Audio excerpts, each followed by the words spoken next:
Ladies and gentlemen, please join me to welcome our guest of honor, Minister for Manpower and Second Minister for Trade and Industry, Dr. Tan See Leng.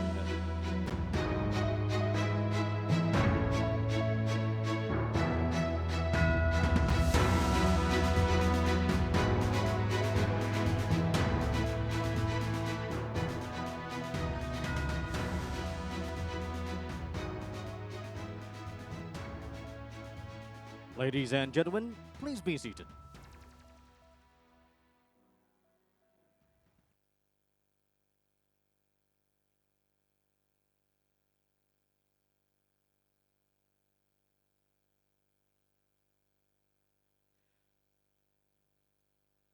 Very good afternoon to our guest of honor, Minister for Manpower and Second Minister for Trade and Industry, Dr. Tan See Leng, and also to IRENA Director General, Francesco La Camera. Distinguished guests, ladies and gentlemen, welcome to the 2024 Singapore-IRENA High Level Forum. My name is Wayne Chan, and it's my pleasure to be your MC this afternoon. Now, under the theme, Energy Transitions towards Tripling of Renewables by 2030, this forum will bring together government leaders and industry stakeholders to unlock and scale pathways in our road to 2030. And now, ladies and gentlemen, without further ado, I would like to invite our guest of honor, Minister Tan, on stage to deliver his opening remarks. Minister Tan, please.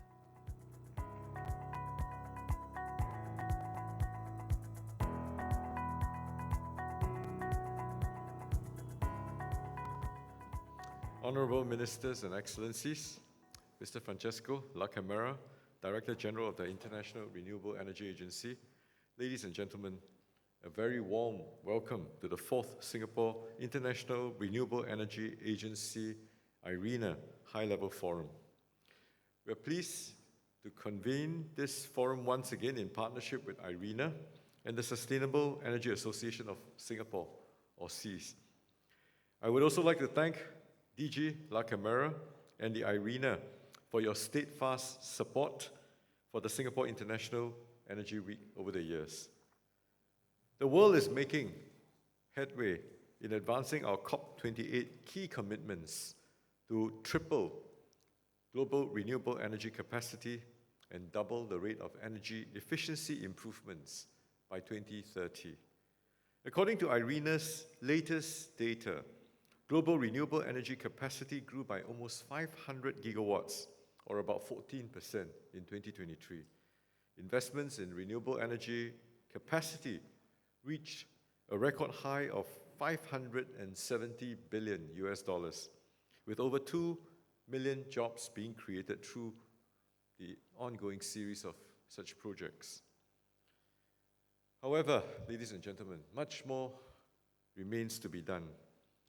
Just this month, IRENA cautioned in its progress report that we are at risk of missing our COP28 goals without urgent policy intervention and significant investments.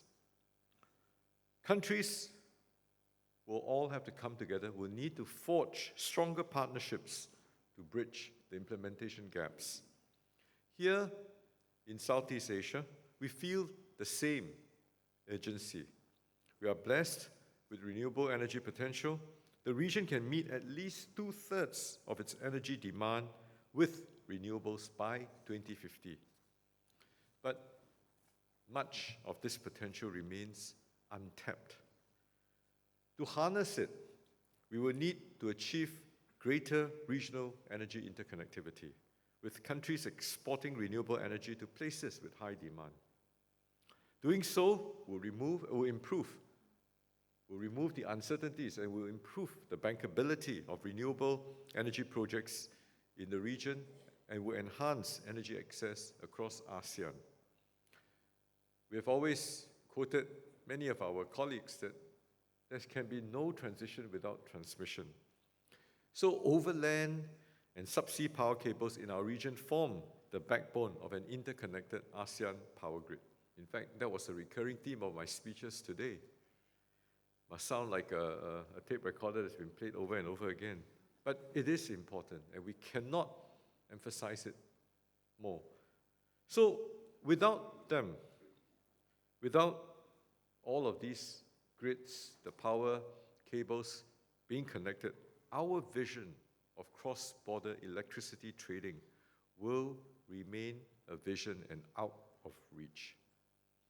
And that is why ASEAN recently commenced work on a subsea power cables framework as a decisive step to accelerate the realization of the ASEAN power grid by 2045.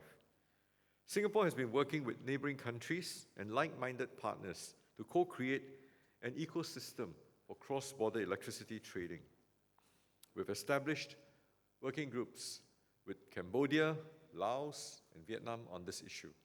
We've also worked with the US to launch a study on legal and financing frameworks for regional energy connectivity in Southeast Asia.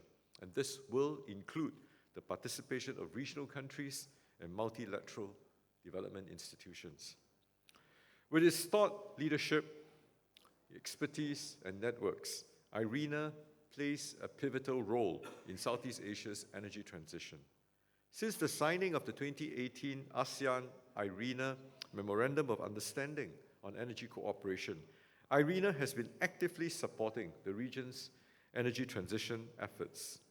And Southeast Asia has benefited from IRENA's ASEAN Renewable Energy Outlook and its more recent analysis of the socio-economic dimension of Southeast Asia's energy transition. We look forward to the release of IRENA's Regional Interconnectivity Report. Now, overall, Southeast Asia will continue to count on IRENA as a key partner for implementing the ASEAN Plan of Action for Energy Cooperation. I'm also pleased to note that the Maritime Port Authority of Singapore, or MPA, and IRENA will advance their cooperation through an MOU on the energy transition of the maritime and port industries. Such collaborations will strengthen IRENA's partnership with our region and support our collective efforts to accelerate the development of low-carbon fuels for the maritime sector. In conclusion, I hope that this high-level forum will yield new ideas for the region and take our cooperation to greater heights. May I now invite my dear friend, Director General La Camera, to deliver his remarks. Director General, please. Thank you.